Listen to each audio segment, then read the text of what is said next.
नमस्कार। आप सभी देख रहे हैं सृष्टि एजुकेशनल चैनल।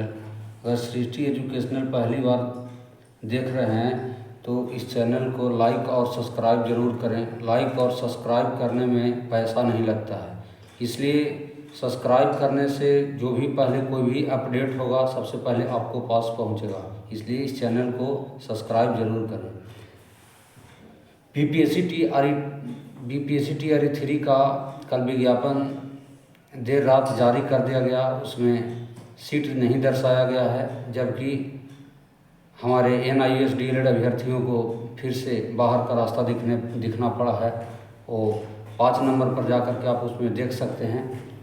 और जो आरक्षण कोटी इसमें भी लागू किया गया है। ईबीसी वाले को 25% और ओबीसी वाले को 15% और जो आर्थिक रूप से जो कमज़ोर वर्ग के लोग हैं उनको 10% दिया गया है। तो बीपीएससी टीआरई निकाल तो दिया विज्ञापन, लेकिन के पाठक और पलटू राम जो पहले करते आ रहे थे वो भी आज भी कर रहे हैं। बिहार के अभ्यर्थी को फिर बेरोजगार रखने का काम किया है और डोमिसाइल नीति को फिर से हटाया है।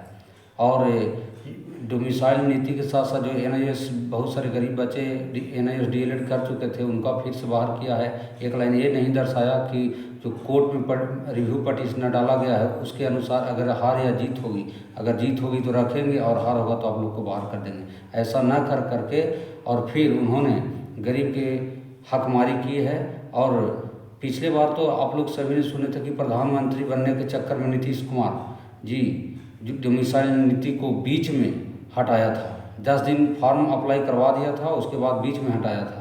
हालांकि इस पर अभी केस चल रहा है, हो सकता है कि बीपीएससी टीआरई 1 और 2 रद्द भी हो सकता है। और ये चीज़ को फिर डोमिसाइल लागू बीपीएससी टीआरई 3 में भी नहीं किए हैं दोनों, जबकि बीजेपी उस समय राजद की सरकार थी, इस समय बीजेपी और जदयू दोनों मिलकर सरकार चला रही है।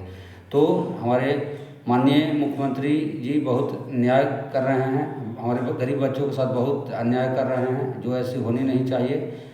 और बाहरी बच्चे फिर आएंगे। यूपी में पहले से ही यूपी टेट होता है तो वहाँ के बच्चे फिर बाजी मार जाएंगे और बिहार के बच्चे का नंबर कम आता है तो वो नहीं हो पाते हैं।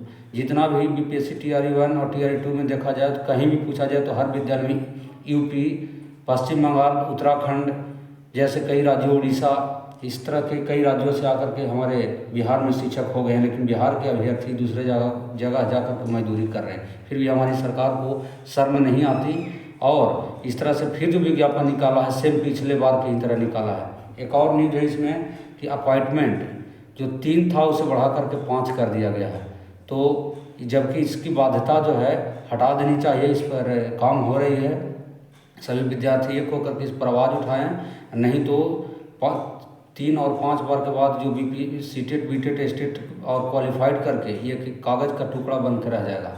तो सरकार की गलत नीतियों के कारण ऐसा होते जा रहा है। तो आप लोग एक साथ रहें, तभी सरकार को झुकना पड़ेगा। देखिए, कल मैंने एक वीडियो बनाया था समता परीक्षा के बारे में, तो नियोजित शिक्षक एकजुट हैं। तो के पाठक जी पहले ही कह रहे हैं कि जो भी नियोजित शिक्षक पास होंगे उनका हम शहरी क्षेत्र में देंगे, प्रलोभन दे रहे हैं। लेकिन ऐसा होने वाला नहीं है। एकजुट रहिए, ये हमारे देश लोकतांत्रिक है, डेमोक्रेसी है, तो इसमें उनको झुकना पड़ेगा। तो मैं इस वीडियो को ज़्यादा लंबा नहीं करना चाहता हूँ और इसी के साथ कहता हूँ एकजुट बनाए रखें। जय हिंद।